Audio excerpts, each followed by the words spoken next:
Okay.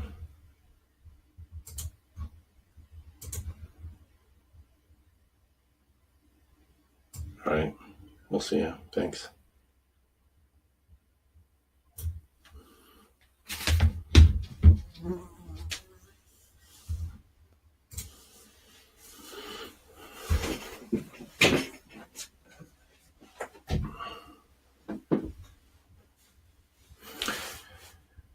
Okay, everybody, this is Jason, and I am here for our weekly 3 Believe Wellness program. Had a little bit of technical difficulty this morning. I went to turn on both lights for our camera, and I accidentally unplugged our internet service. You know, that little router box. Yeah, you kind of need those things. So sorry about the little 2-minute delay to get started, and we're ready to go. So I'm going to go ahead and just go right into the presentation. If you can hear me, if you can see me, go ahead and respond to the little box on the right. Type me a little message. You can hear me, you can see me, and all is well. And we'll go ahead and get started on our program. So let me make sure that everything is working here. I want to make sure that I have all the little boxes working. Okay, we come to every week with the 3 Believe Wellness program. In a little bit of an introduction, I'm a food scientist. For the last 11 years, I've been specializing in the treatment of chronic disease and metabolic syndrome. And in that process, I work with doctors and clinics around the countries that want to treat their diabetics and patients that are obese and have heart disease, basically all chronic diseases, in a different method than traditional medicine. And so that's what we help with. And the reason why we do that is just a sad reality that the CDC, our nation's wellness clinic, if you will, has reported, now these numbers are older, so they're actually worse than this, but 79% of Americans are overweight and 37% have high cholesterol.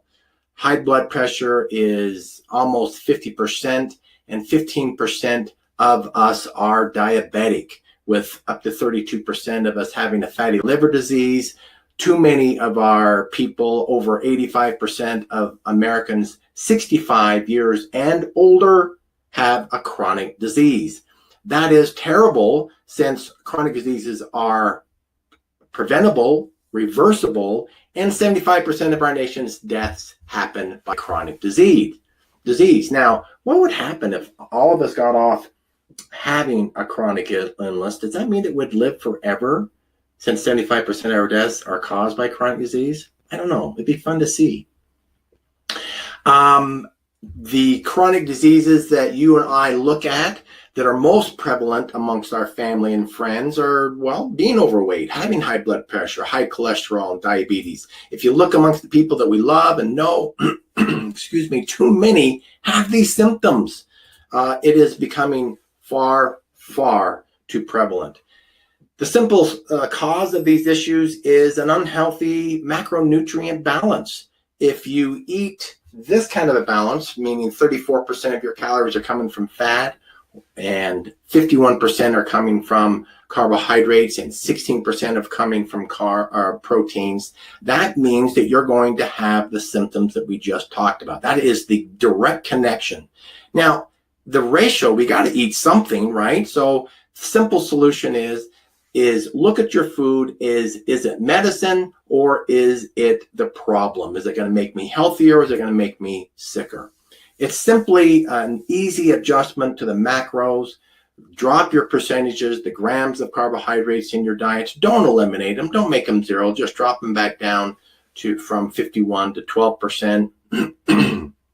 We call that the FPC, healthy balanced ratio, and it's more important than exercise, studies say. It's more important than supplements, as powerful as they can be.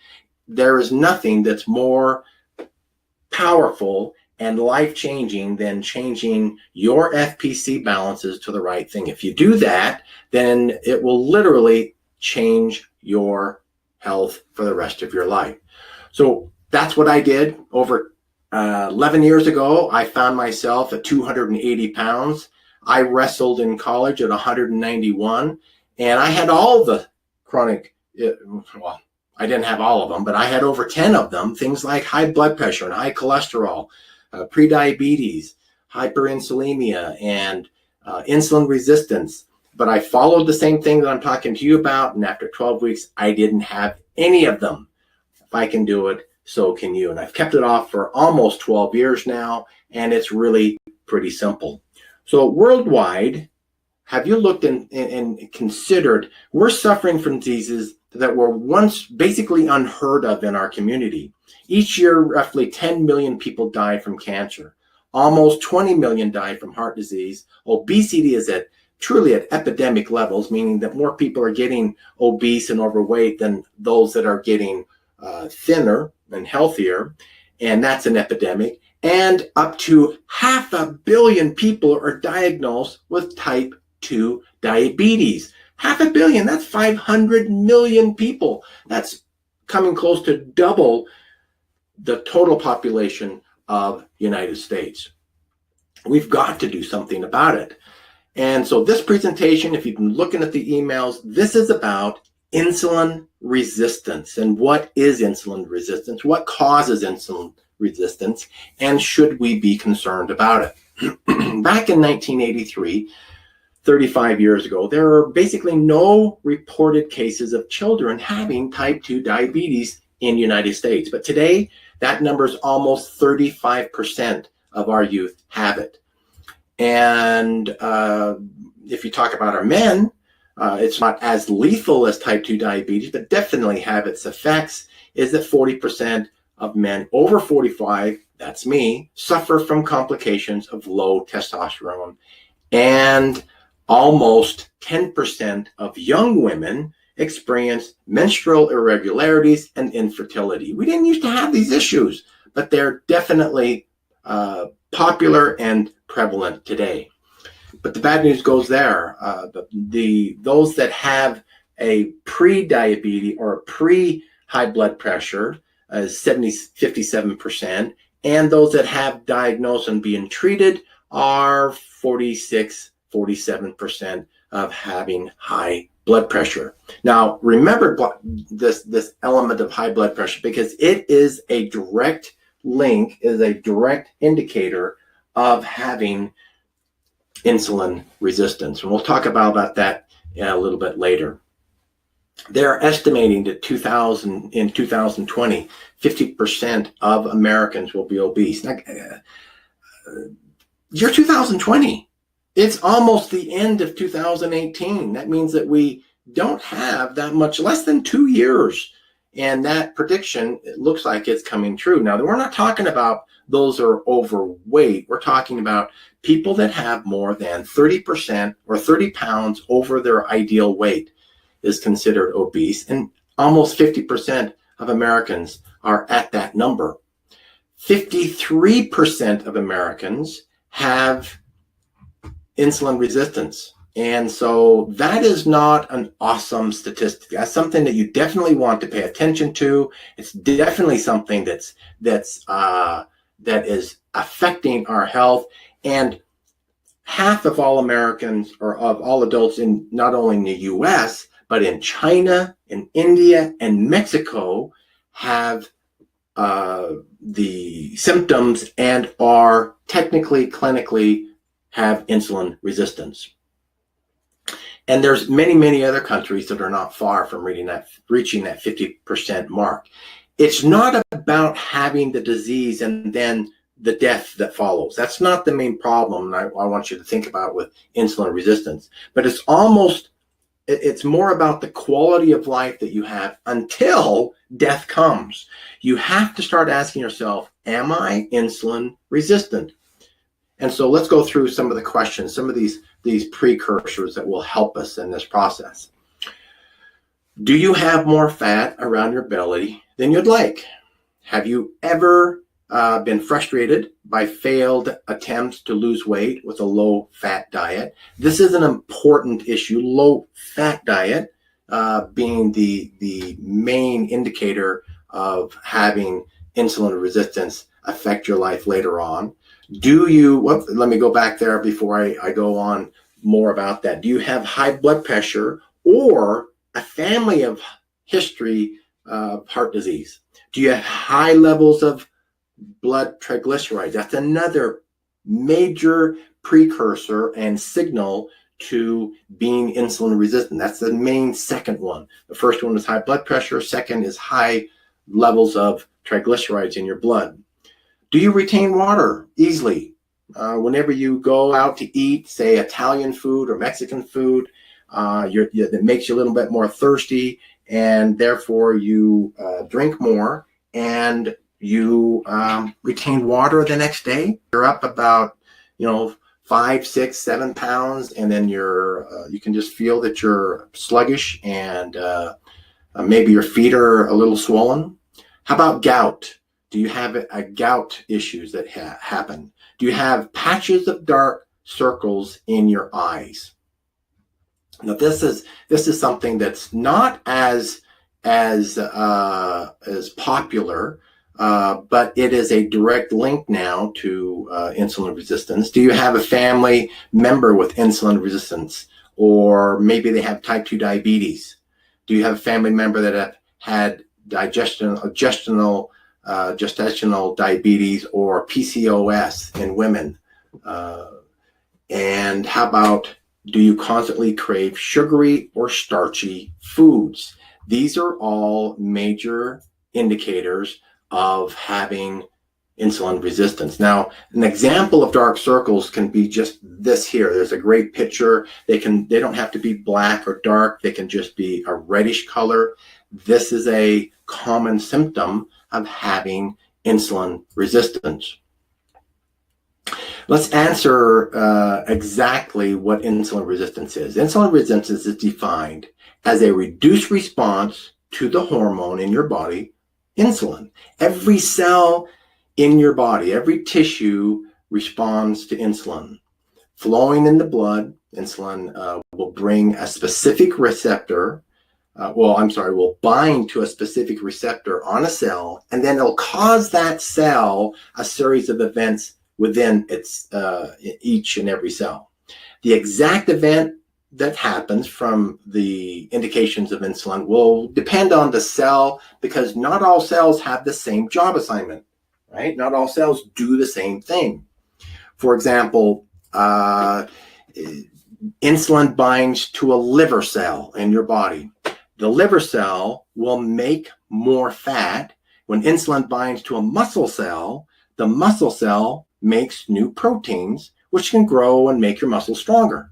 When insulin binds to a fat cell, it will balloon that fat cell and it gets even bigger. And the process goes on and on. Insulin is known as an anabolic hormone, which makes things grow bigger. Anabolic just means getting bigger and bigger, larger and larger. When a cell loses its sensitivity to insulin, which can happen as a consequence of a lot of various different conditions, and I'll go into those different conditions a little bit later, your cells will become insulin resistant. Basically, your cells stop listening to the commands of insulin, which at first may sound like a good thing. If your doctor tells you that you're making more insulin and more than your body needs, trust me, it's not.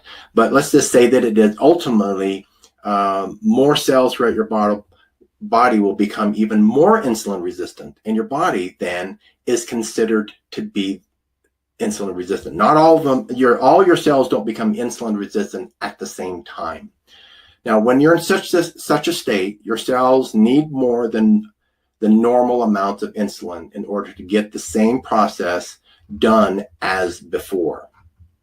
It's kind of like caffeine, or let's just take coffee. It's the most popular form of getting caffeine. You know how it works. You need more and more of coffee to get that same buzz as the very first time that you had coffee or you started drinking it. The key feature of insulin resistance is that your blood levels of insulin are higher than they used to be when you were healthier. And in many instances, insulin doesn't have the power to do its job effectively anymore. This is particularly a very toxic combination. Don't take lightly the risks of insulin resistance. I want you to start respecting how big and serious this issue is. There are many serious diseases that will follow if you have insulin resistance. So let's take it seriously. Insulin resistance is one of those issues that never appears on anybody's death certificate as to the cause of death. No one dies directly from insulin resistance. However, it's simply a vehicle that gets you to that place. Maybe we should call it the hearse. All right, insulin resistance is the hearse that gets you to the grave. Let me give you another example. After developing insulin resistance, you'll get type 2 diabetes and most likely die from heart disease or another cardiovascular complication. You don't necessarily die from type 2 diabetes. It doesn't, when they do an autopsy, it doesn't pop up and, oh, there's type 2 diabetes. It is really the things that follow after type 2 diabetes, like heart disease or other cardiovascular issues. Insulin resistance is that way. You first start with insulin resistance, then you'll get type 2 diabetes, and then you'll get a cardiovascular issue like heart disease. It's not always the same order in every person.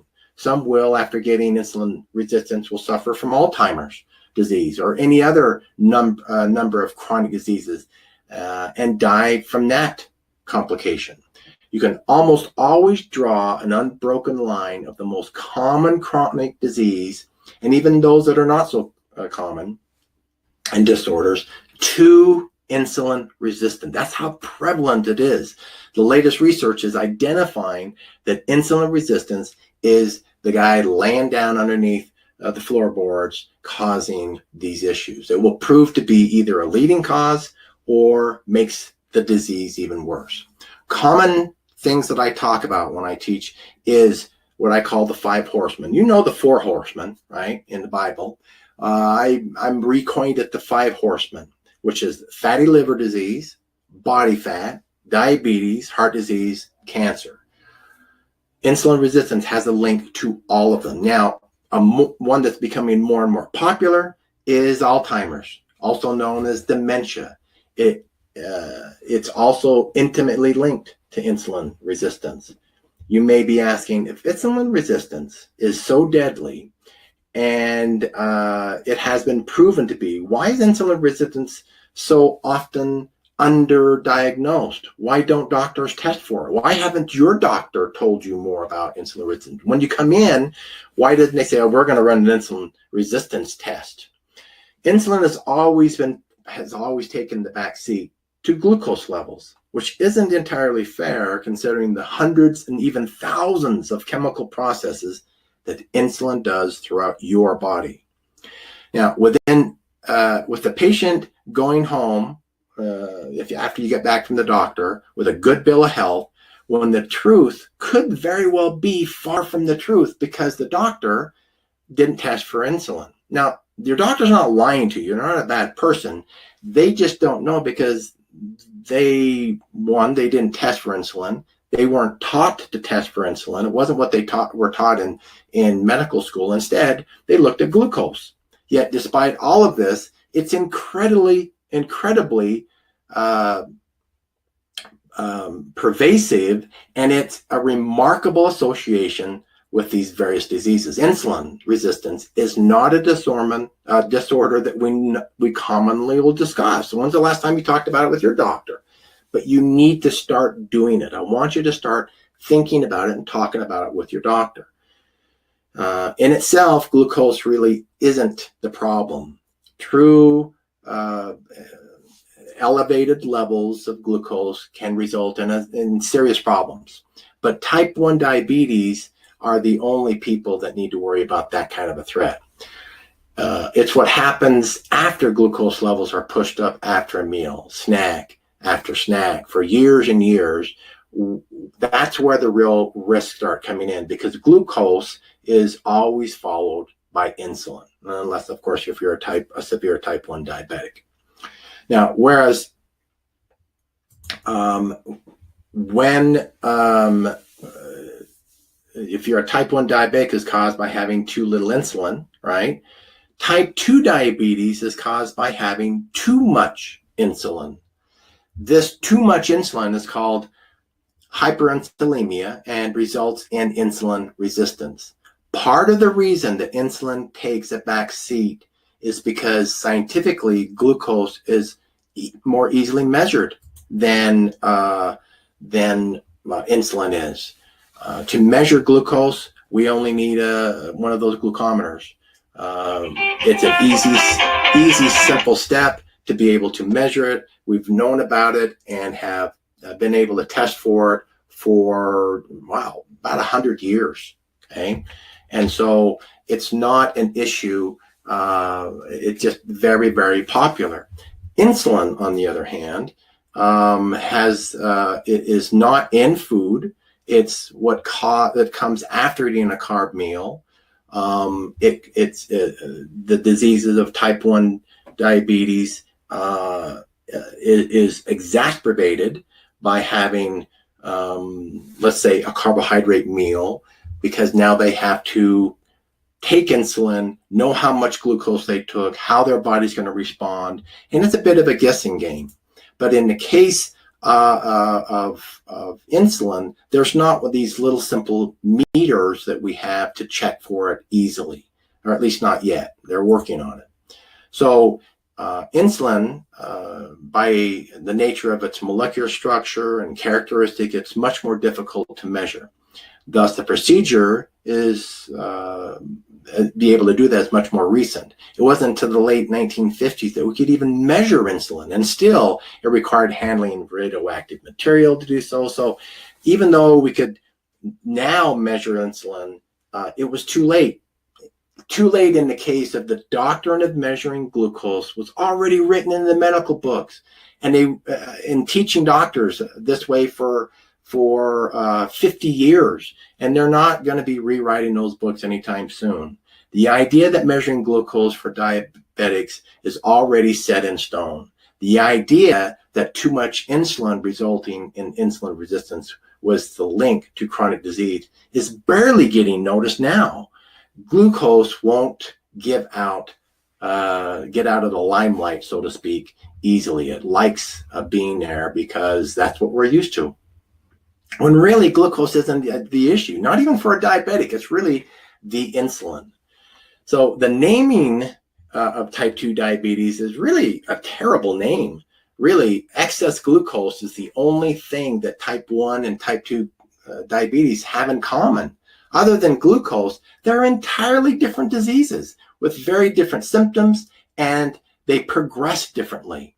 Now, all of this is interesting, right? But it doesn't really hit the important point of why so many people with insulin resistance are underdiagnosed. Since nobody dies directly from insulin resistance, then why should we be worried about it? Maybe if we called it the Hirsch disease, like I talked about before, people would take notice and give it its terrifying respect that it really does deserve. Even though nobody dies from insulin resistance, it's simply a vehicle that gets you to the grave. The diagnosis of pre-diabetes. So if you get pre-diabetes, if you hear your doctor says you are pre-diabetic, it's nothing more than the title of insulin resistant. You are already insulin resistant if you have pre-diabetes. So what's the definition of pre-diabetes?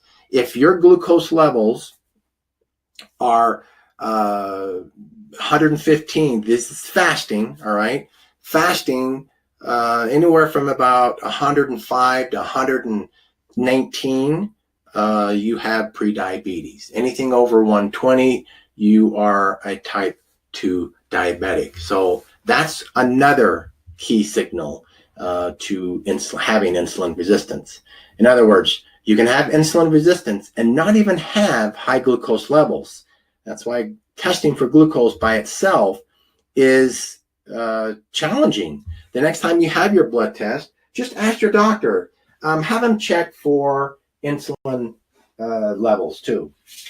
They can check for it. It's not that expensive of a test. If you have insurance, the chances of it being covered are almost 100%. And if you have to pay for it out of pocket, it's only about $30. So it's well worth the extra money to find out if what your insulin levels are. Because if you have high insulin, that means that you are on your way to hyperinsulinemia, which is just too much insulin. And that is definitely the signal of saying that you already are insulin resistant, because your pancreas is pumping out more insulin than it needs. So to be clear, glucose, or someone can have high insulin or have even moderate levels of insulin resistance and enjoy perfectly normal blood glucose levels, but which values won't be normal in insulin resistance. That means you don't have a meter to check for insulin, but if you're insulin resistant, you'll have higher than normal levels of insulin. But of course, a problem is both finding a consensus value of blood insulin as well as actually getting your blood insulin measured by your doctor. That's a great way. Another simple, easy test of being able to know where you're at, or an indication of where you're at, is check your ketone levels, simply because of the chemical dance that ketones have with insulin. Now, your body, if you're a non-diabetic, type 1 diabetic, and even only about 25% of type 1 diabetics make zero insulin, which means 75% of type 1 diabetics do make some. Even for 75% of them, and for all the rest of us, we're always making some level of insulin. We'd have to. That means that if we didn't, when we weren't eating food, fasting, if you will, or a mild level of starving, would die because we don't have insulin in our body. So we have to have some all the time. But small amounts of insulin cannot be, or amounts of higher level where you're starting to indicate where you have insulin resistance, cannot exist if your body's producing ketones. So if your body's in a fat burning mode, it's producing ketones. If it's registering just 0.1 on your ketone meter, that means that your insulin levels are low. That's great. That is an indication that you are overcoming, if you already have insulin resistance, or you don't have insulin resistance. So that's excellent. That's the most probably the easiest in your home method of being able to check for your risks of insulin resistance. Okay, so let's getting back to the powers of insulin resistance. We can have a scenario where a person is steadily becoming more and more insulin. They don't become insulin resistant all at one time, but the insulin is sufficient to keep the blood glucose levels in its normal range. That's why you can be somewhat insulin resistant and have blood glucose in normal range. That's why it can fool your doctor. Okay, this can occur, this process can be happening for years, but because we more typically look at glucose as the problem, it isn't until the person is so insulin resistant that his insulin, no matter how much your pancreas is producing, is no longer able to keep your blood glucose in check. Just kind of a brief reminder. The main job of insulin is just to push glucose out of your bloodstream, because if you have too high of glucose, you can go into a coma, right? So your body says, all right, you ate some carbohydrates, you upped the glucose levels. I got a trick for that. I'll just take the insulin, push the glucose out of the blood into the cells, and no harm, no foul, right?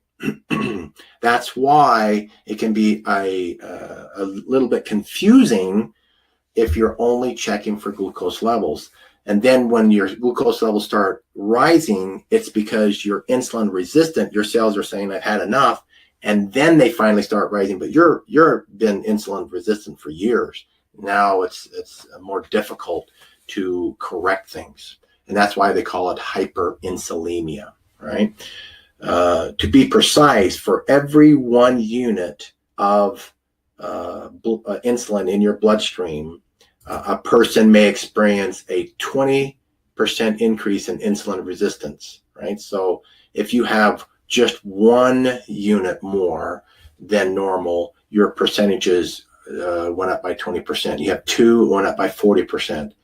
That's a 10 to 20 ratio. Even in the healthiest body, it only takes 1 unit of insulin to deal with 10 units of glucose. That's healthy. That's normal. That shows the power of insulin.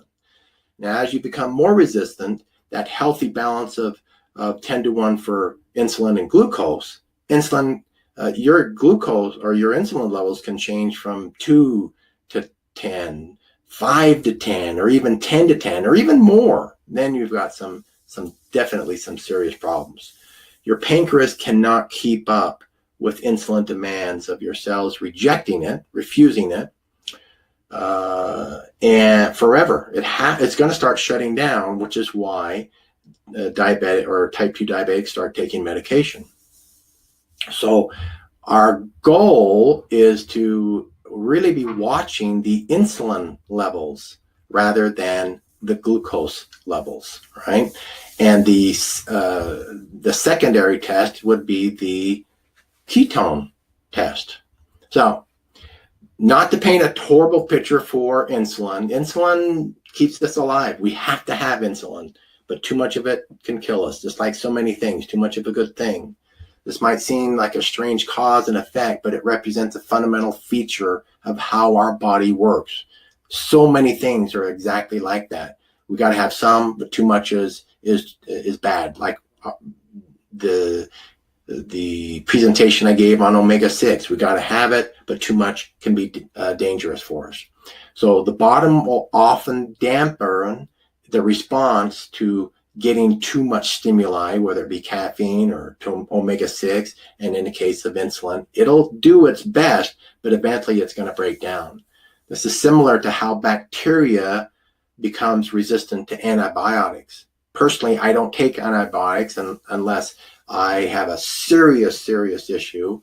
I never get the flu or never take a flu shot, never have in my life. I'm not telling you not to, but I don't want to become resistant to those antibodies when a serious case comes along. Our neuro receptors are like that with caffeine. It's the same thing with insulin resistance. So if your cells are flooded nonstop with insulin, the cell can't do anything directly to reduce the insulin being produced. There's no way for your cell to communicate directly with your pancreas and tell it to knock it off and stop drowning your body with all that insulin. Your pancreas's only communication line is with how high and how low your blood glucose is. All your cell can do is shut down its borders and not let insulin in, which only makes it worse for the other cells in your body because the concentration of insulin grows even higher, making your other cells even more insulin resistant. That's why your cells don't get insulin resistant all at the same time. Now, a common method of treating type 2 diabetes is to give the patient insulin injections or to make metformin or both because their glucose levels are higher than they're supposed to be. Now, the metformin makes your cells more sensitive to insulin, and by taking insulin shots, puts more insulin in your bloodstream to help in pushing the already high levels of glucose out of your blood. So the problem solved, right? Well, not so fast. On the surface, it seems like a logical and benign, harmless treatment. Everybody knows diabetics need insulin, right? This paradigm is a perfect example of an unfortunate consequence of lumping type 1 and type 2 diabetes into one family of glucose-centric diseases, treating them the same way. All type 2 diabetics have to do or have too much glucose, which is true, which is how the disease is diagnosed. That's how they know. However, type 2 diabetics also have too much insulin, and they've been having it for a long time. But now they don't have enough insulin to bring blood glucose down to a normal range. So your doctor was taught to get your glucose levels down at every cost. Thus, a common course of treatment is to have the diabetic take insulin. This creates an artificially high state of insulin, higher than the pancreas alone would make, and your cells to receive more insulin than they were designed to take in. Let me put it in another way. Your doctor tells you, hey, your glucose levels are too high. He or she is really knowledgeable doctor. They like telling you lots of details, and you like them for that reason. So the doctor explains why your glucose levels are too high. They say your cells are tired of insulin always coming around and offering glucose to them because they're getting all that they need. When your cells refuse this glucose gift, your glucose levels continue to climb. For a long time, your pancreas took care of the problem by pumping out even more insulin, kind of like an insulin motivational speaker, which talked your cells into letting them force feed the cell with even more glucose and insulin on a meal and snack by snack basis. After a while, two things happen. Your cells revolt and refuse to take any more in, and this time they are serious about it. Okay. The other thing that happens is that your pancreas has been working overtime making the insulin that you need. By now, having a revolt of its own by breaking down, this is now your pancreas, its production of insulin are getting lower and lower. In the meantime, your glucose levels keep climbing because you don't have enough insulin made, and your cells don't want to take any more in because they're insulin resistant. So your doctor says, this is what we're going to do. I got this great plan. We're going to help your pancreas out by injecting insulin directly into your body, kind of like having the National Guard forcing your cells to take the extra glucose out of the blood.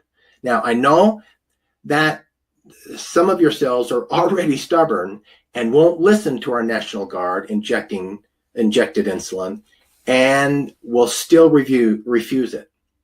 So to solve that problem, I'm going to give you metformin, which has a special power of making the cells more sensitive to insulin than they normally are. It's like drugging the cell into thinking it needs more glucose than it really needs, and makes it forget that it was revolting against the heavy hand of too much insulin previously. Sounds like a good plan, right?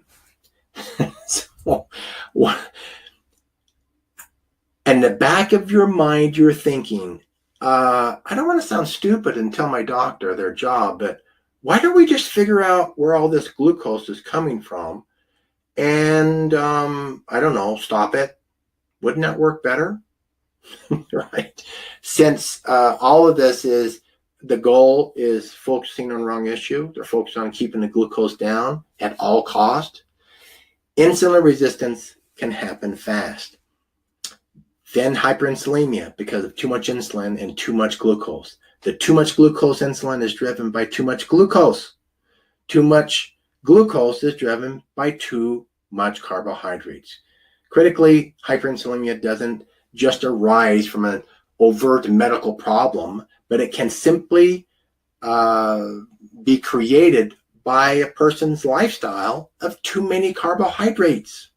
I'm convinced by the clinical research, the mountains of evidence, that too much insulin is the most prevalent of all of the causes of chronic disease, because it is so intimately connected to your eating lifestyle.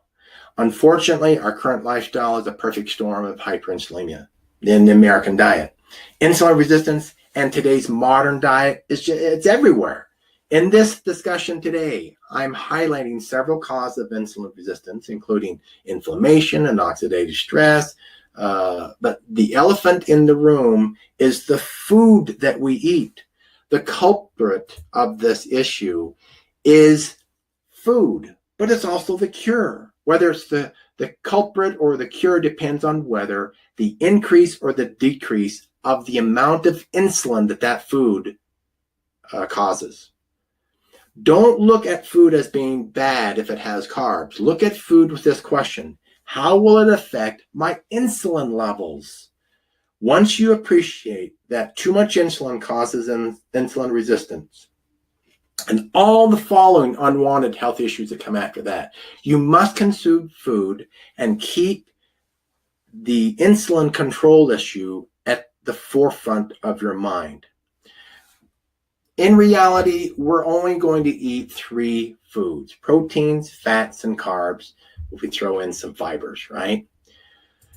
Dietary proteins can cause a mild insulin effect, right? And however, if you eat it with carbohydrates, you can get a much higher insulin response than eating those carbs by themselves.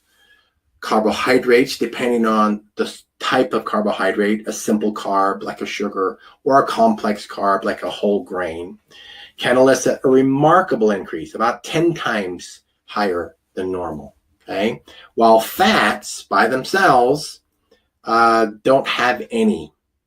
And so the goal is not to look at the glucose, look at the insulin levels, right?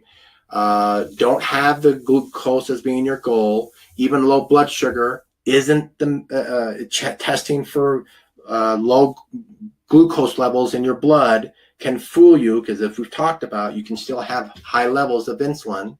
So just eat foods that restrict, that don't cause an insulin spike.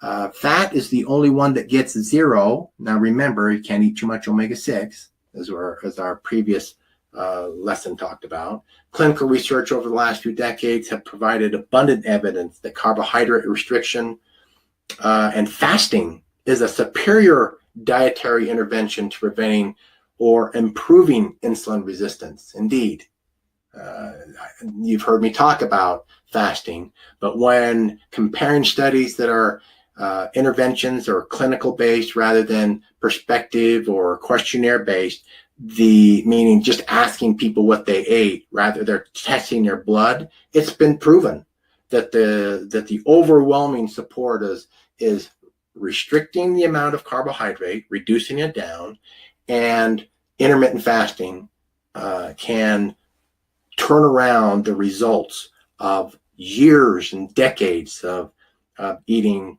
high insulin produced foods. So people will ask me, which diet is best for improving insulin resistance? Let me tell you by one study that asked that same question. They brought in hundreds of overweight middle-aged men and women, and for 2 years they studied these people, assigned them one of 3 different types of diets. Some of the people got a calorie restricted low-fat diet. The next one had a calorie restricted moderate fat, medium fat diet, and a non-calorie restricted low carbohydrate diet. I mean, they could eat as much as they want, but they had to have low carbs. In addition to causing the greatest weight loss, the low carb, eat as much as you want, diet also helped lower insulin and improve insulin sensitivity the most by far of the other food groups. In a different study, a similar strategy for 3 months, wherein overweight men and women were split into either a low carb or low fat group. Both had, they could eat as many calories as they wanted, okay? While insulin levels dropped by roughly 15% in the low fat group, subjects in the low carb group dropped by 50%. Now, you can get a drop in the low fat, but the studies that are longer than 3 months have found that it's temporary, that it doesn't last long term. Okay? A study that can be done is called the HOMA, which is a insulin test. And basically all it is just taking your fasting insulin levels and taking your fasting glucose levels, and you times the fasting glucose number by the insulin number to get your HOMA number. So next time you have your blood test, ask your doctor to run an insulin test. Just one more study I can tell you to try to really drive my point home is that for almost 4 years, while one group had a carb-restricted diet, the study was to compare metabolic improvements, things like insulin sensitivity, high blood pressure, cholesterol, weight, things like that. One diet had 50% of their calories came from carbs, and the other one had 20% of their calories come from carbohydrates. Not only was the lower carb group, the 20%, had significantly superior at improving overall health, it ultimately led to almost half of the patients getting off all their insulin and almost entirely all their other medications. And the rest substantially reduced their daily, the 50%, they did reduce the amount of insulin, but the low carb group got it completely off. And this study is just among many other studies that just prove the same thing over and over again. We're seeing the net result. So let me give you the 5 keys of how to get rid of, avoid, and reverse insulin resistance. Okay, so here's your 5 keys, the 5 takeaways. Don't be a sweetie. I know your grandma wants you to be a sweetie, but an insulin-lowering eating plan will have very little sugar in it. Start recognizing that sugar is almost everywhere in its many forms. Remember the web class that we did where food manufacturers come up with 72 different names for sugar? Now remember, it's not a question of being natural or healthy. Ask yourself, the food, which does this food that I'm about to eat get me closer or further away from my health goal?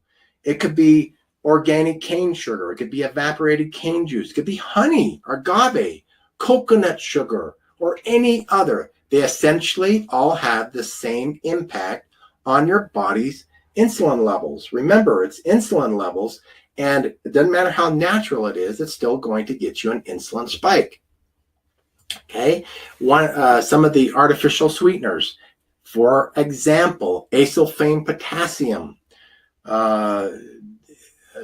is a very popular artificial sweetener. It's also known as ACE or ACE-K. The main issue with this sweetener is its fooling powers. It does not raise your glucose at all. That's not the problem. When it enters your bloodstream, it fools your pancreas into thinking that it is glucose instead. So it makes it think that it's a sugar when it's not, and your pancreas starts producing insulin. Can you think of something worse for someone that is already insulin resistant? Not only does your cells get flooded by more insulin, which they're not supposed to have, there isn't any glucose traveling along with the insulin to feed the cell. This is a terrible treatment if you're trying to lower your insulin levels. Another, if you have a sweet tooth, just get our foods. We're about to release our testing of showing our ketone, therefore insulin response to our foods, because some people do respond differently in their glucose levels when testing with our food based on if they're carbohydrate intolerant or their different levels of sensitivity to glucose, or even being in ketosis or neurogenogenesis. We test for ketones and finding great results. Many of our foods actually will increase your levels of ketosis on the ketone meter, which is what? What does that tell us? In the presence of ketones, you can't have insulin. And so that's how you absolutely know that your insulin levels are low. That's perfect. That's what we want. And you can hop on over to www.3believe.com and find some of our yummy treats if you have a treat. If you're trying to lower your insulin levels, watch out for your juices. Okay. If you want fruit, then go ahead and enjoy it. But one 8-ounce glass of orange juice is equal to 16 oranges. Okay. Juice is nothing but Mother Nature's soda pop thrown in with some vitamins and minerals, right? If you want fruit, then go eat the fruit. When's the last time you ate 16 oranges at one time, or 16 apples? If you want apple, then eat an apple. Don't drink the juice. Don't pour it in your smoothies. Don't go and get them at the smoothie shop. It is just nothing but concentrated sugar. Okay, it doesn't matter that it's natural. I understand that it's natural, so therefore it's supposed to be healthy, but that's the wrong question. Is this food accomplishing my health goal, right? All right, let's move on to the next key. Be carb smart.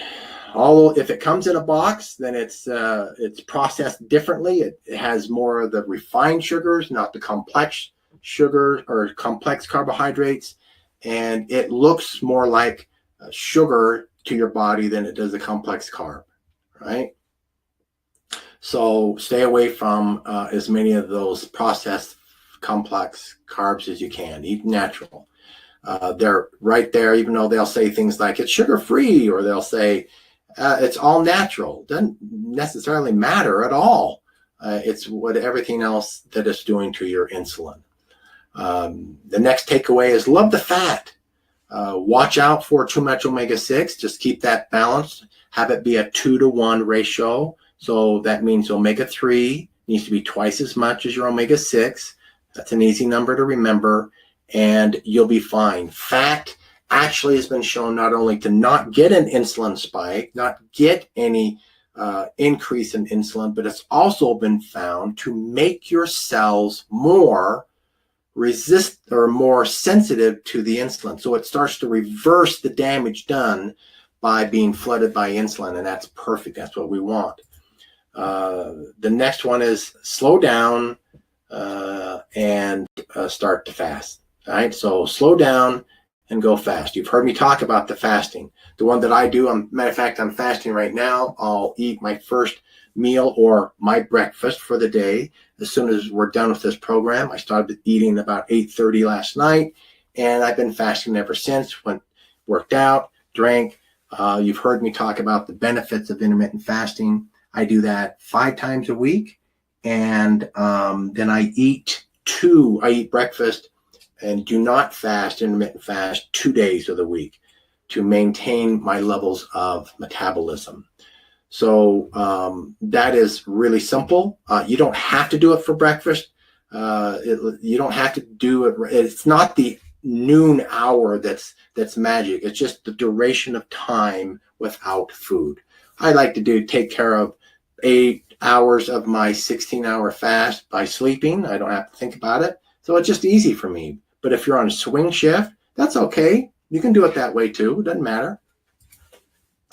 And the fifth takeaway is be consistent. You don't have to hide in the closet every time there's a holiday or a birthday. Of course, enjoy it, but be smart about it.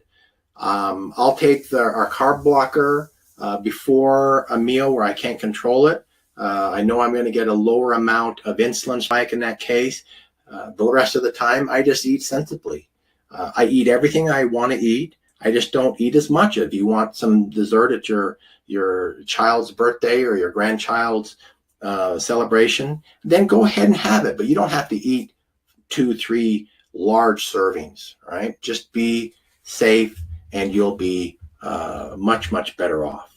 The whole reason that we're here is to help you with controlling your health. We do it by giving you examples of like the FPC, of balancing out your fats, your proteins, and your carbs.